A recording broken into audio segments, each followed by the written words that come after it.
पूरे तरीके से हमला करें तो हमें कम से कम 10 साल लग सकते हैं इस पे कब्जा करने के लिए, और हमारे कम से कम 1 लाख से ज़्यादा फौजी मारे जाएंगे। तो क्यों ना इसका कोई दूसरा हल सोचा जाए। बेसिकली अमेरिका ने अपनी शिकस्त तस्लीम कर ली थी और वो इससे आगे नहीं बढ़ना चाहता था। लेकिन अचानक अमेरिका के सदर फ्रैंकलिन डी रोजवेल्ट फोर्थ हो गए, वफात पा गए, और वाइस सदर उस वक्त के हैरी ट्रूमन मुल्क की बागडोर संभालने लगे। अब ये जिम्मेदारी हैरी ट्रूमन के सर पे थी, कि उनके कंधों पे थी, कि अब जापान के साथ हमने कैसे निपटना है।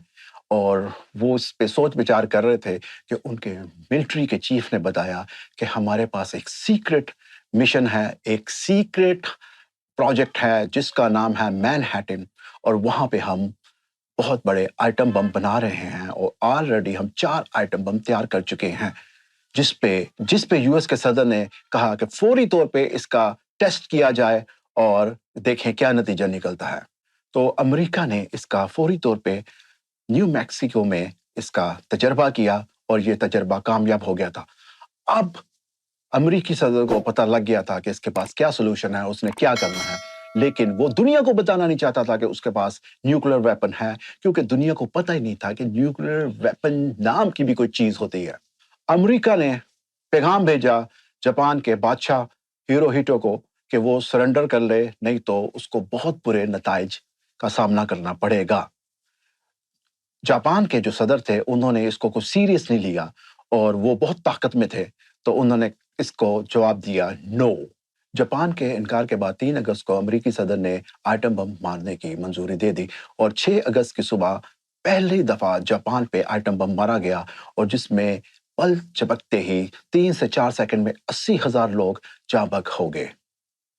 उसके बाद भी जापान का जो बादशाह था वो सरेंडर करने के लिए तैयार नहीं था, और उसने सरेंडर करने से साफ मना कर दिया, क्योंकि वो कहता था तुमने एक बम ही मारा है, हाँ थोड़ा सा बड़ा है, थोड़ा सा कॉम्प्लिकेटेड है, लेकिन हम सरेंडर नहीं करेंगे। जिस पर अमेरिका ने पूरे 3 दिन के बाद 9 अगस्त को अमेरिका ने एक और आइटम बम मारा जापान के शहर नागासाकी में, और जहां पे फौरी तौर पे 40,000 लोग जहां तक हो गए। नाजरीन, जो पहला बम मारा था अमेरिका ने, जो इस दुनिया में पहला आइटम बम था, उसका नाम था लिटिल बॉय, और जो दूसरा बम मारा था नागासाकी में, उसका नाम था द फैट मैन, और ये उससे ज्यादा मजबूत और ज्यादा खतरनाक था। लेकिन इसकी तबाही इसलिए कम हुई क्योंकि नागासाकी में ज्यादातर पहाड़ी इलाके हैं, और ये बम जाके पहाड़ी इलाके में गिरा, जिसकी वजह से इसका थोड़ा इम्पैक्ट कम हुआ। अभी भी जापान सरेंडर करने के लिए रेडी नहीं था, लेकिन जब अमेरिका ने पहला बम मारा था तो वही वक्त था जब रशिया को मौका मिल गया। ये बहुत अच्छा वक्त है जापान पे हमला करने का, और पहले आइटम बम जो हिरोशिमा में पड़ा था, रशिया ने इन्वेड कर दिया जापान पे, और उस पे अपनी पूरी ताकत के साथ हमला कर दिया।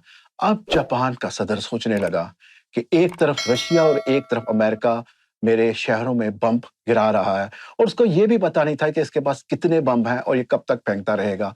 वैसे तो अमेरिका के पास 4 बम थे, और जिसमें से वो 2 फेंक चुका था। अब उसके बाद सिर्फ 2 न्यूक्लियर वेपन रह गए थे, लेकिन अब जापान को दोनों तरफ से प्रेशर था अमेरिका के न्यूक्लियर वेपन्स का, लेकिन उससे ज्यादा उसको खतरा था रशिया के साथ, जिसकी वजह से जापान ने ये सोचा कि मैं अब सरेंडर कर देता हूं, और इसी सरेंडर करने के बाद वर्ल्ड वॉर 2 खत्म हो गई। ये थी वो वजह जिसकी वजह से जापान के बादशाह हिरोहितो ने सरेंडर किया। फ्रेंड्स, आपको मेरी वीडियो कैसी लगी? प्लीज चैनल को लाइक कीजिएगा, सब्सक्राइब कीजिएगा, और बेल आइकन को प्रेस कीजिएगा। मेरे सब्सक्राइबर को बहुत ज्यादा प्यार और सलाम।